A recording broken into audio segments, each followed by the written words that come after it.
Good morning, Jon Duncan. Jon, you are the Chief Impact Officer for Red Intesa São Paulo. Let's take a step back in time and go back to the very first COP who took place in 1995 in Berlin. That was like almost 30 years ago. Since then, over the 30 years, which major developments have you witnessed in the field of climate change?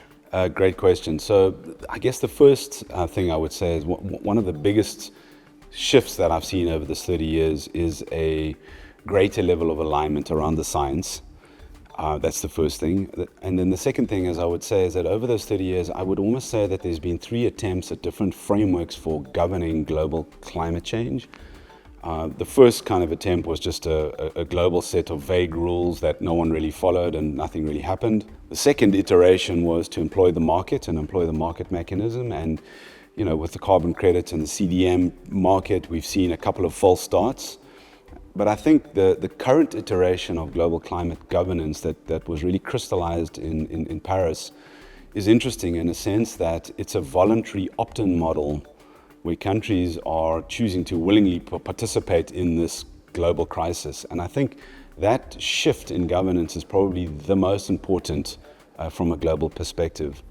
At the same time, what I've also seen is a rapid scaling up of deployment of technology, a huge decline in the unit costs, and at the same time, and we see it in the last 2 years on both sides of the Atlantic, large-scale stimulus packages coming out of governments to drive this transition. What would you like to see happening over the next 25 years, looking forward to 2050? When I think about sustainability on a planetary level, my overwhelming sense of what I would like to see happening is more money flowing from the global north to the global south. And I think we are at a tipping point now where a lot of those, the economics around investments in emerging markets the mechanisms are being defined and innovated around de-risking and supporting greater levels of capital flows to the global south.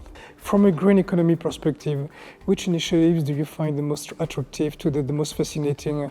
Related to what I just said around scaling flows of capital to the global south, I think what I've seen is the first block of capital that has moved around the green economy were the pension funds, and they have done so at scale over the last decade. And certainly if you look at all the innovations and progress that has been made around sustainable, responsible investment, a lot of it has been driven by the pensions industry.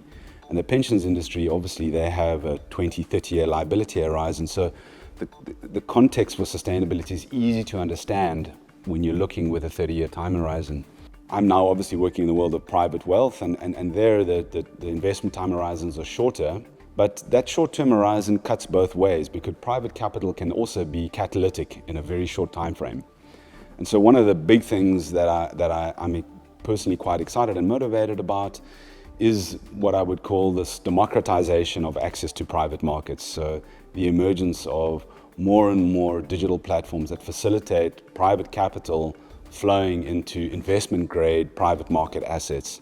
And for those assets, we're seeing more of those assets emerging in emerging markets and emerging around business models that are centered on a good or a service that's solving for low carbon, resource efficient or social inclusion. Looking at the green economy, which fundamentals should we be focusing on today? From a fundamentals perspective, I kind of would separate it into 3 buckets. There's the social fundamentals, there are the environmental fundamentals, the ecological fundamentals, and the economic. From a social perspective, we shouldn't underestimate the coming generation of youth and their expectations around the future. And a lot of social change has historically been driven by youth, so we shouldn't discount that voice.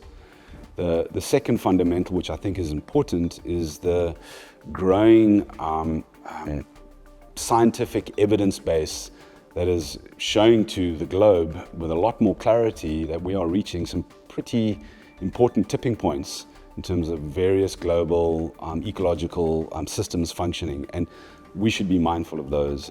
On the economic side, I think the most important thing for me that I'm looking at from a fundamentals perspective is really the cost of capital and the cost of capital issues in emerging markets. And as I think the world starts to realize that we need to de-risk and support capital flowing to emerging markets, If we can lower that cost of capital problem in emerging markets, I think from a fundamentals perspective, we should see a lot more capital flowing to the global south.